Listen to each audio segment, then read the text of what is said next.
Welcome students. Annual exam वार्षिक परीक्षा 2024 कक्षा 9 की सामाजिक विज्ञान यानी सोशल साइंस का ये पेपर आपके लिए बहुत ज़्यादा महत्वपूर्ण है। हिंदी और इंग्लिश मीडियम दोनों स्टूडेंट्स इस पेपर को देख सकते हैं और इसमें से बहुत सारे क्वेश्चन आपके हुप टू हुप एग्जाम में आने वाले हैं।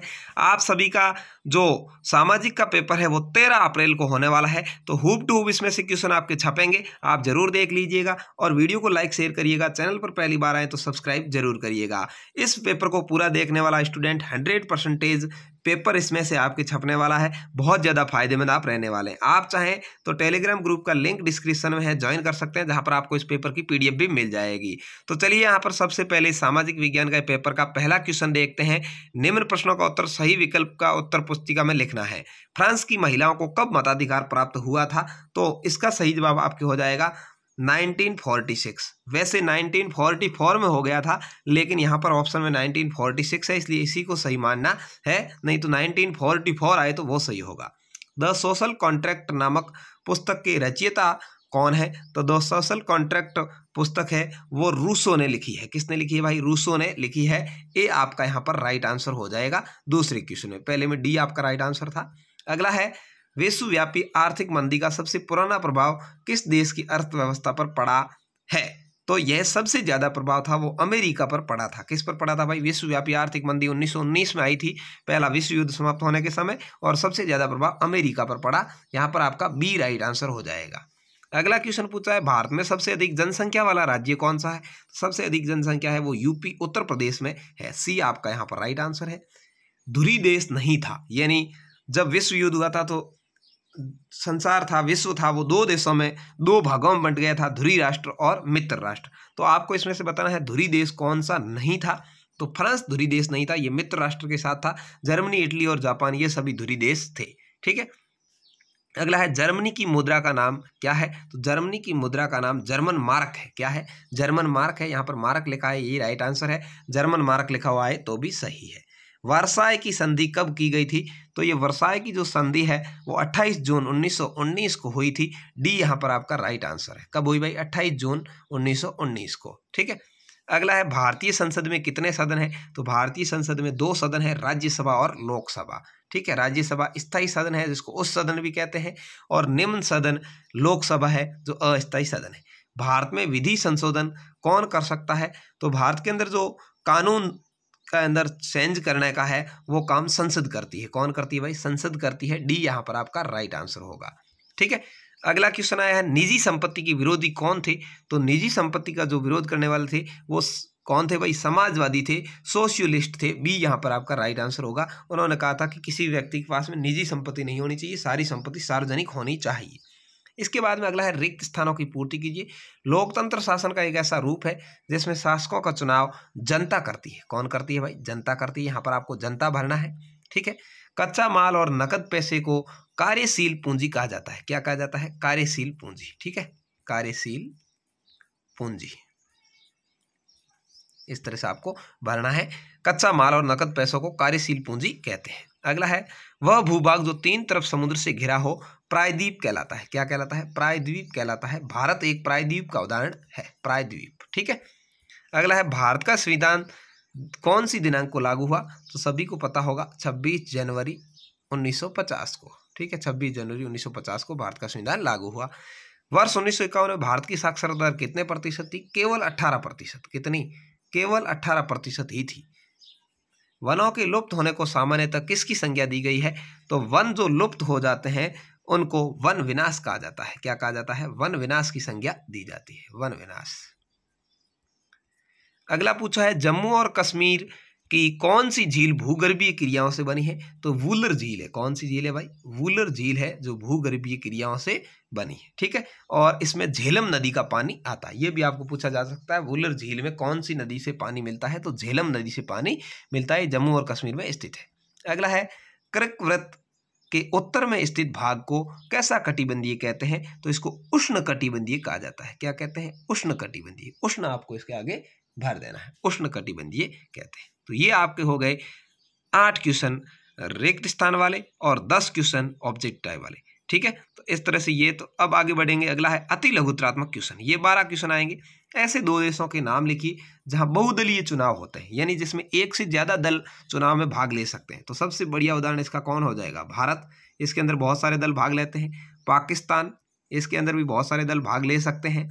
ठीक है, ब्राजील है, डेनमार्क है, जर्मनी है, इटली है, बहुत सारे देश है। ठीक है, तो आप कोई भी नाम लिख सकते हैं। 2 दलीय का पूछे तो आप लिख सकते हैं ब्रिटेन, अमेरिका। ठीक है, इनमें 2 दलीय चुनाव होते हैं। बहुदलीय मतलब बहुत सारे दल वाले, Bharat, Pakistan, Brazil, Denmark, Germany, Italy आदि देश है। बहुत सारे देश है और भी है, नाम आप 2 लिखने केवल। हरित क्रांति का एक दुष्प्रभाव यानी गलत प्रभाव आपको बताना है। तो हरित क्रांति से क्या हुआ? क्षेत्र और फार्मों की श्रेणियों के कृषि विकास में असमानता पैदा हो गई थी। क्या है? हरित क्रांति से क्या हुआ था भाई? क्षेत्रों और फार्मों की श्रेणियों के कृषि विकास में असमानता पैदा की थी। अगला है भारतीय संविधान की आत्मा किसे कहते हैं? तो प्रस्तावना को भारतीय संविधान की आत्मा कहा जाता है। प्रस्तावना। ठीक है, तो प्रस्तावना इस तीसरे क्वेश्चन का उत्तर हो जाएगा। अगला है जल विभाजक से क्या तात्पर्य है? जल विभाजक वह रेखा है जो नदी बेसिन को 2 भागों में बांटती है, उसको जल विभाजक कहते हैं। अगला है प्रथम वन अधिनियम कब लागू हुआ? तो प्रथम वन अधिनियम है वो 1927 में लागू हुआ था। कब भाई? 1927 में, भारत के आजाद होने से पहले ही लागू हो गया था। तृतीय क्षेत्र में शामिल आर्थिक क्रियाओं का संक्षेप वर्णन करना है। तो प्राथमिक क्षेत्र में आपको पता है कृषि वगैरह आते हैं। ठीक है, इस तरह से द्वितीय क्षेत्र के अंदर पशुपालन वगैरह ये आएंगे। ठीक है, तो द्वितीय के अंदर उद्योग वगैरह ये आ जाएंगे। तो तृतीय के अंदर कौन कौन से आते हैं वो आपको लिखना है। ठीक है, तृतीय क्षेत्र में शामिल आर्थिक क्रियाएं लिखनी है। तो इसमें आता है व्यापार, वाणिज्य जिसको कह सकते हैं आप, वाणिज्य यानी व्यापार।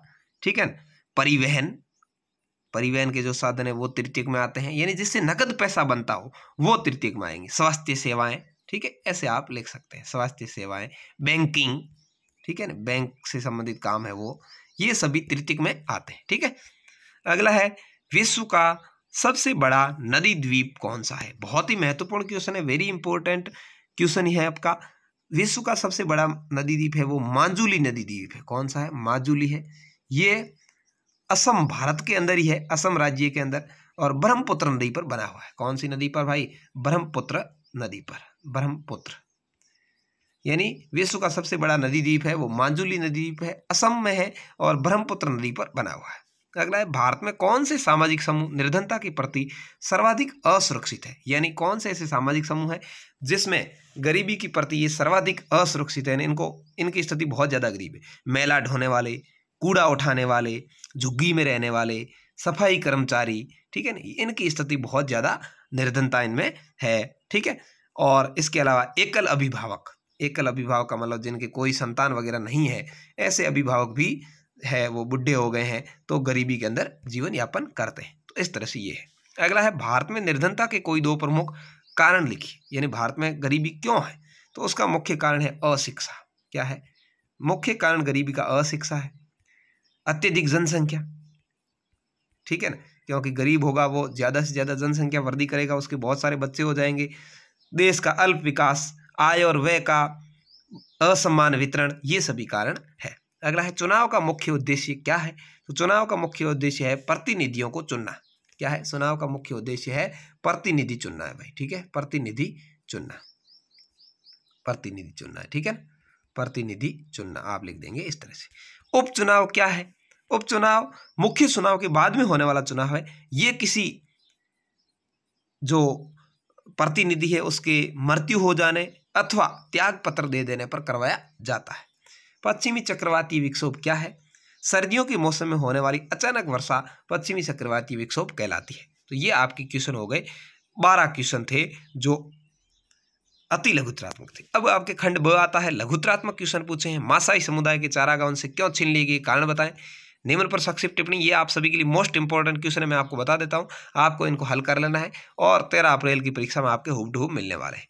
निम्न पर संक्षिप्त टिप्पणी की राई का समुदाय और गुर्जर बकरवाल पर। निम्नलिखित में अंतर बताइए। उष्ण कटिबंधीय वर्षावन और उष्ण कटिबंधीय पर्णपाती वन। वनस्पति जगत और प्राणी जगत में अंतर बताइए। उष्ण कटिबंधीय सदाबहार वनों की प्रमुख विशेषता लिखिए। राजनीतिक संस्थाओं की आवश्यकता क्यों है? स्वतंत्र और निष्पक्ष न्यायपालिका से क्या तात्पर्य? यदि न्यायालय स्वतंत्र और निष्पक्ष नहीं हो तो क्या होगा? भारतीय संविधान द्वारा नागरिकों को प्रदान किए गए संवैधानिक उपचार का अधिकार क्या सार्थकता लिखिए। राष्ट्रीय मानवाधिकार आयोग के प्रमुख कार्य बताइए। सार्वजनिक वितरण प्रणाली क्या है? भारत में खाद्य सुरक्षा कैसे सुनिश्चित की जाती है? 14 है, क्या आप मानते हैं कि हरित क्रांति ने भारत में खाद्यान्न से आत्मनिर्भर बना दिया और कैसे? 15 है, संक्षिप्त टिप्पणी लिखनी है बफर स्टॉक और न्यूनतम समर्थित मूल्य कीमत पर। उसके बाद में खंड 6 आएगा, दीर्घ उत्तर वाले बड़े बड़े क्वेश्चन आएंगे। भारत की भूमि की भौगोलिक विशेषता समझाइए। लोकसभा राज्यसभा में अधिक शक्तिशाली कौन होती है? अंतर लिखिए, 3 अंतर। 1917 में ईस्वी में वार का शासन क्यों खत्म हो गया था, ये लिखिए। वॉल्शेविक ने अक्टूबर क्रांति के तत्काल पश्चात कौन कौन से प्रमुख परिवर्तन किए, लिखिए। फ्रांसीसी क्रांति के पश्चात यूरोप के किस तरह के विचारों का उदय हुआ, किस तरह के बदलाव चाहते थे। उसके बाद में खंड 2 आया, निबंधात्मक प्रश्न आए। औपनिवेशिक शासनकाल के दौरान चरवाहों के जीवन पर क्या असर पड़ा, विस्तार से वर्णन कीजिए। अथवा जम्मू और कश्मीर की गुर्जर बकरवाल समुदाय पर एक टिप्पणी। मौलिक अधिकार किसे कहते हैं, भारतीय संविधान द्वारा आपको इन अधिकारों का वर्णन कीजिए। या अधिकार लोगों के संघर्ष से हासिल हुए अधिकार प्राप्ति के लिए किए गए विभिन्न संघर्षों का विस्तार से वर्णन कर सकते हैं। 23वां या भारत के राजनीतिक मानचित्र में निम्नलिखित स्थानों को दर्शाना है। गुजरात, राजस्थान, केरल, हिमाचल प्रदेश और पश्चिम बंगाल, ये दर्शा सकते हैं। अथवा सरिस्का गिर अभयारण्य गुजरात में है, काजीरंगा असम में है, कान्हा एमपी में है, रणथंभौर राजस्थान में, इनको दर्शा सकते हैं। ठीक है, सरिस्का भी राजस्थान में। तो आप चाहें तो इन राज्यों को दर्शा सकते हैं, आप चाहें तो इन अभ्यारण्यों को दर्शा सकते हैं। ये आपके 7 नंबर का मानचित्र का क्वेश्चन आ जाएगा। तो इस तरह से ये था आपके सामाजिक का पेपर जो 2024 के एग्जाम में हूब टू हूब छपने वाला है कक्षा 9 का। कैसा लगा कमेंट करके जरूर बताएं। धन्यवाद, जय हिंद।